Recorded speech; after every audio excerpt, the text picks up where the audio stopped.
When you think about estuaries, only 19% of them reach good ecological status. I look at the way that our environment's treated, the way that people treat water, and I just think it's scandalous. Estuaries are particularly vulnerable to pollution because they tend to be a sink for everything that ends up in the rivers. That's where most of the pollutants and most of the negative elements we put onto the land end up. It either ends up in the estuary, and if it's not processed in an estuary, it ends up at sea, and we start to see those knock-on effects.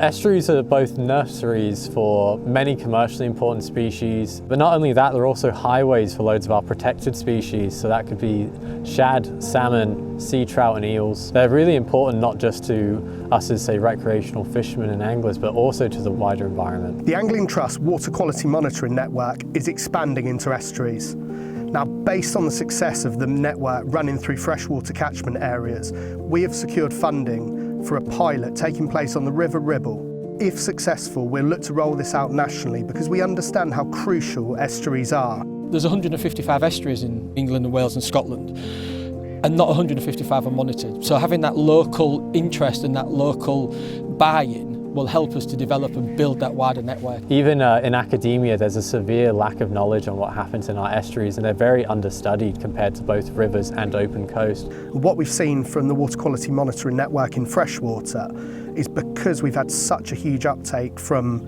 clubs, from fisheries, from individuals getting involved in what has become the biggest citizen science programme in the country. We've got a huge amount of data, and being able to collate that centrally has allowed us to form themes.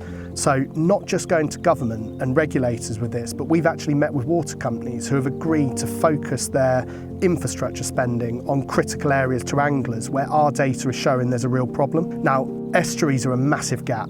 This new initiative will help in the fight in tackling water pollution because it will give us crucial data. We feel that it's important as fishermen that we should try our best to improve it. And we have a lot of members who are very interested in getting involved. It's absolutely key that anglers are recognised as the stewards that we are of the environment that we want to protect, because we're so intrinsically linked to that environment. We cannot participate in our passion, in our recreation, without clean water, healthy environments and plentiful fish stocks. I find, not just with our members, but other angling clubs when they're talking to their members, that there's a great frustration that they want to know what to do.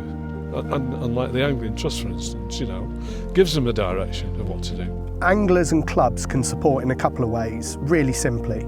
First one is reporting pollution incidents. We've got to report it. Second thing they can do is join the Angling Trust and Fish Legal.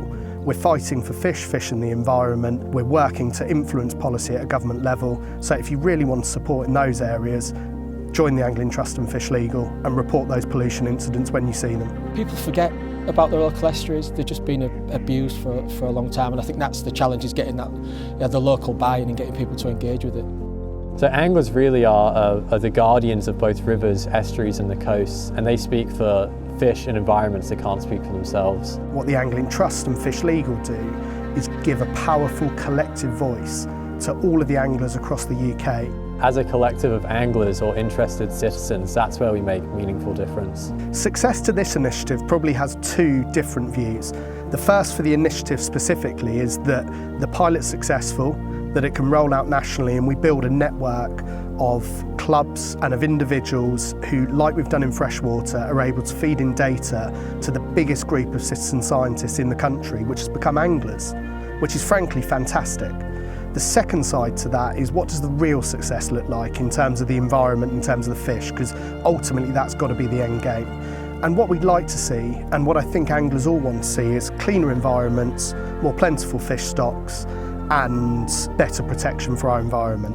Now, if this initiative can play a part in driving change in those three areas, I think all anglers can agree that it would be a great success.